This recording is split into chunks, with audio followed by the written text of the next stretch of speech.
Alien abductees of Reddit, or people who have claimed to see a UFO. What's your story? Ah yes, nothing should make a good video quite like listening to crazy people explaining their alien theories. Hope you guys are having a fantastic day. I know I am, and this should be pretty damn entertaining. Let's get into it.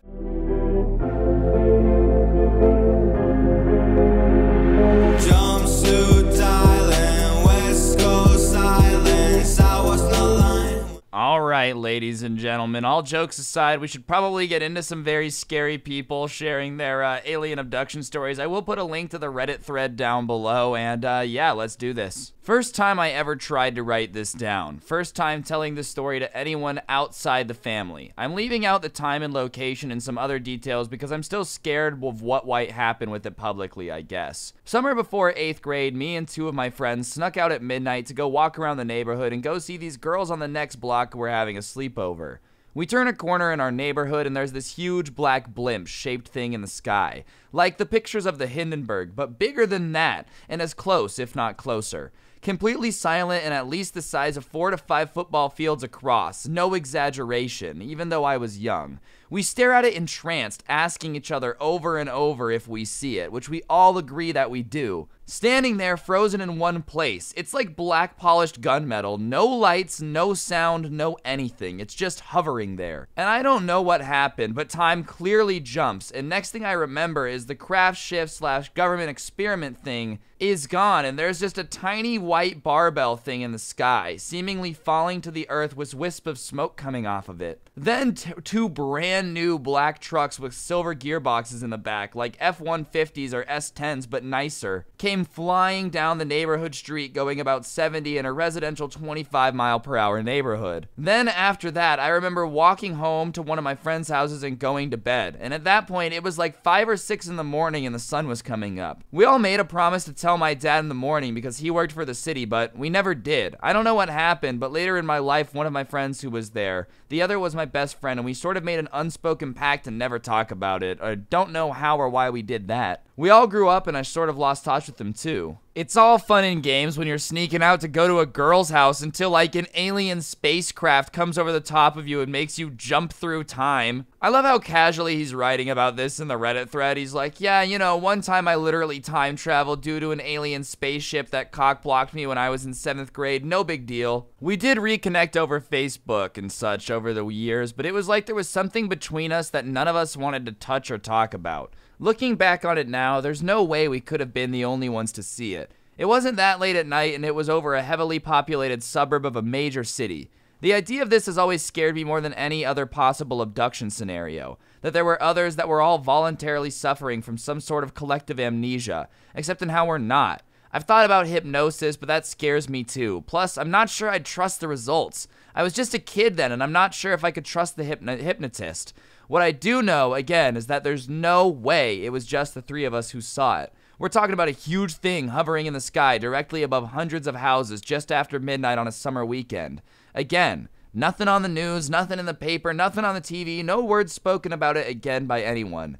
This is a true story. I'm a little older than average around here, and I know what a creepypasta and stuff like that is, but this happened, and there's no way I'm the only one who remembers it. Thanks for letting me get that off my chest. Whew.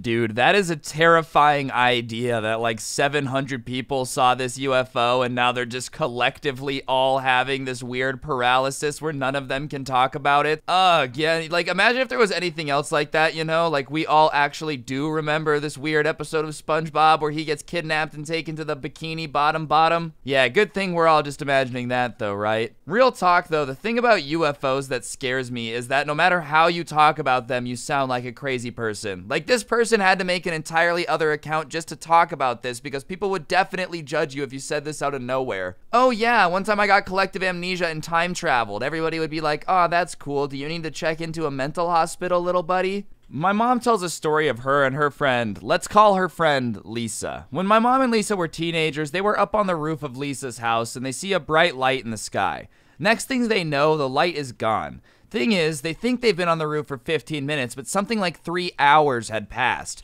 My mom doesn't remember anything about what happened during that time, and Lisa simply refuses to talk about it. She would answer my mom with things like, "I don't know," and just drop it for a long time. So, a couple months later, mom moves away and loses contact with Lisa for about 10 years. She finally meets up again and immediately notices something is odd with Lisa. Lisa appears very distant to her in a very dreamy manner, like she was really happy and at peace for no good reason. And after they talk for a bit, Lisa brings up the incident on the roof, and mom says she still doesn't remember it.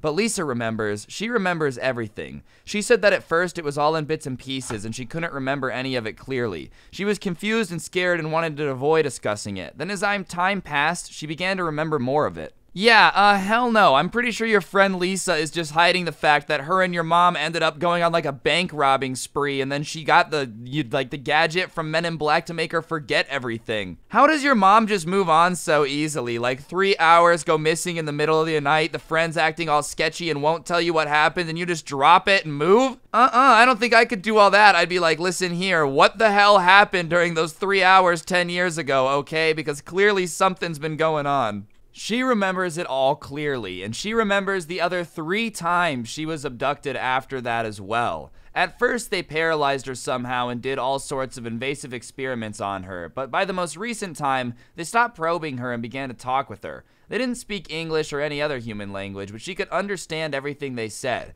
even though she can't speak their language herself. Apparently, they told her all sorts of stuff about space, Earth itself, and most shockingly, predicted years beforehand that she would get pregnant in a specific year and that it would be stillborn, and that she would never be able to have children again. They also told her that it was not their fault, and they even made an attempt to save her from this fate, but they were unsuccessful.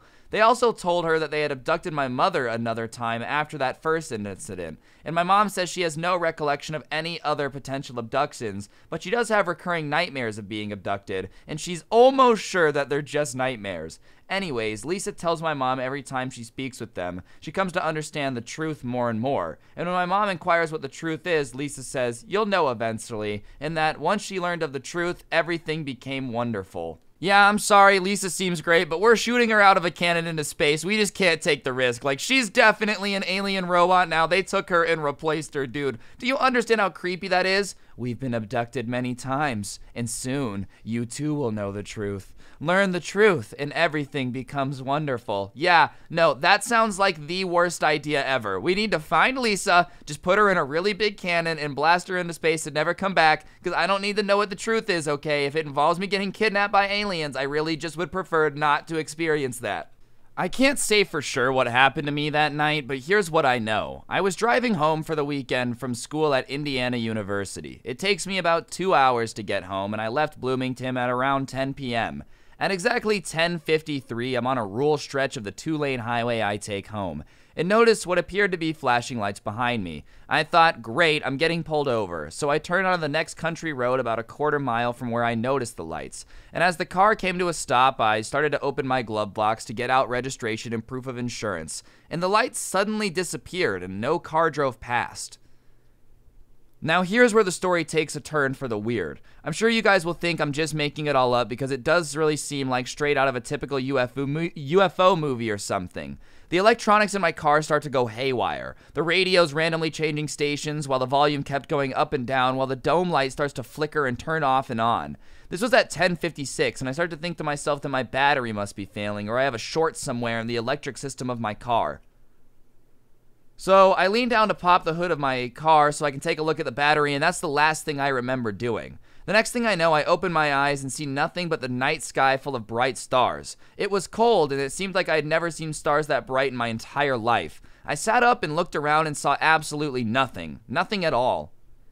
I was in the middle of a field surrounded by corn stalks left over from a recent harvest, and as I started to come to my senses, I started to freak out. Where am I? Why am I asleep in the field? Where's my car? I got up and started walking towards the distant headlights I could see from the road about a half-mile away. Yeah, people wonder why I never want to go outside and then post stories on Reddit about how they were just driving down the road and wake up in the middle of a cornfield because aliens abducted them. Yeah, you wonder why kids aren't going outside these days, government? That's why. You can't protect me from Flagnar and Boopy from planet Flubblecuck from taking me from our planet, alright? So no, I'm not going outside. I'm pretty sure aliens can't take you from inside, right? It's against the rules. When I got to the nearest intersection, I looked at the signs which read 350 north and 50 west. I was half a mile from my car, which was just right off the main road. I started walking towards the headlights I could see on the road, and I can't say how long it took me to walk the half a mile, but it couldn't have been more than 10 or 15 minutes. When I arrived at my car, all the lights were out and my battery had died, which struck me as odd because I couldn't have been gone that long. I looked at my phone, which was sitting on the passenger seat, and the time is 2:17 a.m. Over 3 hours had passed since I turned off onto the side road with the flashing lights behind me, and I remember sitting in my car completely dumbfounded, wondering what the hell had just happened to me. After about half an hour of just sitting there, I remembered that my battery was dead, so I got on the phone and called AAA to come out and give me a jump. It took about an hour for them to get out to me since I was a good distance away from the nearest town, during which time I just sat in silence, running through the possible scenarios in my head concerning what had just happened. To this day, I couldn't really tell you what happened to me that night. All I know is I can't think of any plausible explanation as to why I woke up over half a mile away from my car in the middle of a cornfield more than 3 hours after I'd stopped. I've only shared this person with one other person, my uncle, and I'm sure people would either look at me like I'm crazy or they would call me nuts on the whole story, and I can't blame them. If somebody came up to me with a story like that so closely mirrors a typical encounter, I probably wouldn't believe them either. And this, my friends, is the worst tourism poster for Indiana you've ever seen. Don't go to Indiana and drive on freeways because you might wake up 50 feet away in a cornfield from your car after being abducted by aliens. Definitely is not like a fantastic slogan at all, I would say. I feel like that gets the wrong type of people in your camp, you know? The people that are pulling up to Indiana are like, yeah, please take me and probe me, I love aliens. But regardless, guys, I think that's gonna do it for the video. Hopefully you enjoyed. I know this one was a little bit different. I was just watching a documentary about aliens earlier today and was like, yo, I'm gonna tell some alien stories on Scrubs because I felt like it. So yeah, hopefully you enjoyed. If you like the intro song at the start of the video, a link will be down below. But other than that, if you want to support the channel, you can get some of the OG Sub Club merch. It does help out a lot. Or use code Scrubby at the G Fuel checkout. Those are both great ways to support the channel. But yeah, on that note, guys, be sure to follow me on my social media. My Instagram is Scrubby. Twitter is at Scrubby_69. I hope you guys all have an absolutely incredible day. Don't get anyone pregnant. If you do, make sure they're hot and be on the lookout for aliens, especially if you live in Indiana, because apparently out there, they're really just trying to kidnap you. Oh, and Lisa, if you are watching this, the alien mother lord wants you home, please return. Don't get anyone pregnant. If you do, make sure they're hot, and hopefully I'll see you guys all tomorrow with another video that should be out of this world. And I'm out. Peace.